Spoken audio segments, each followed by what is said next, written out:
Shalom, shalom bien-aimés dans le Seigneur, que la grâce, la paix, la joie, l'amour, la lumière et le discernement qui nous poussent à la prudence pour attendre le retour glorieux du Seigneur habitent en vos cœurs et y demeurent pour toujours.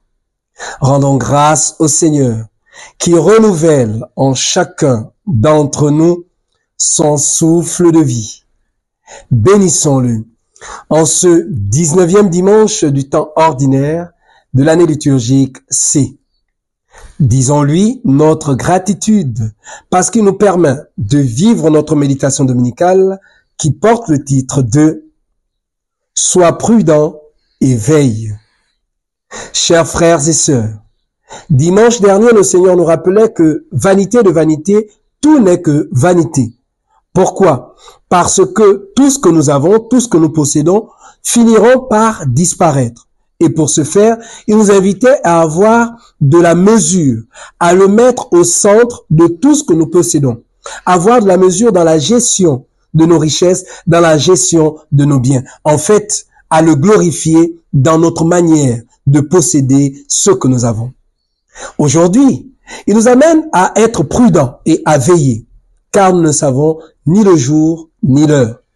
Rappelons-nous que Jésus a vécu au milieu de chacun d'entre nous, au milieu du monde. Ensuite, il est reparti vers son Père. Et en repartant, il a promis qu'il reviendrait. Seulement, son retour tarde pour beaucoup d'entre nous. Nous oublions que 1000 ans pour Dieu est comme hier. Alors, certains décident de se jeter dans tout et n'importe quoi, de s'engager dans ce qui vient pour nous perdre. Beaucoup refusent d'être vigilants, d'être prudents et de veiller, de patienter. C'est le cas en cette période de vacances. Beaucoup d'entre nous ont décidé de mettre une pause avec Dieu, ont décidé de mettre une pause dans la pratique religieuse, dans la nourriture spirituelle. Or, chers frères et sœurs, comme notre corps a besoin, notre corps physique j'entends, a besoin de la nourriture physique pour se nourrir, notre esprit, notre âme a besoin de la nourriture spirituelle également pour se nourrir. Oui, comment faire pour veiller, pour être prudent? Nous avons besoin de la foi. La foi, c'est posséder ce qu'on espère et connaître ce qu'on ne voit pas. Mais alors, comment faire? Il nous faut avoir de la foi en Dieu et vivre de notre foi. En faisant quoi? En priant et en vivant de la parole de Dieu. Oui, veiller, c'est faire vivre sa foi.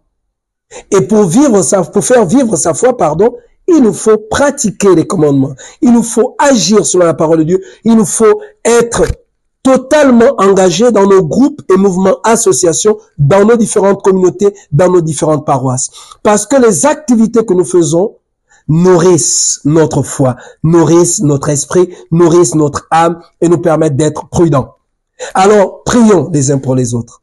Demandons au Seigneur la grâce du discernement, la force de la patience, le courage de veiller, afin que nous puissions attendre son retour glorieux et être avec lui dans la gloire éternelle pour sa plus grande gloire et le salut de chacun d'entre nous. Loué soit Jésus-Christ à jamais. Que le Seigneur vous bénisse et vous accorde de passer un fructueux dimanche, lui qui est Père, Fils et Saint-Esprit. Amen. Au passage, bonne fête de l'indépendance au Gabon. Que le Seigneur plonge chaque âme vivant dans ce pays et restaure toutes les institutions pour sa plus grande gloire et dans son sang précieux. Amen. Soyez bénis.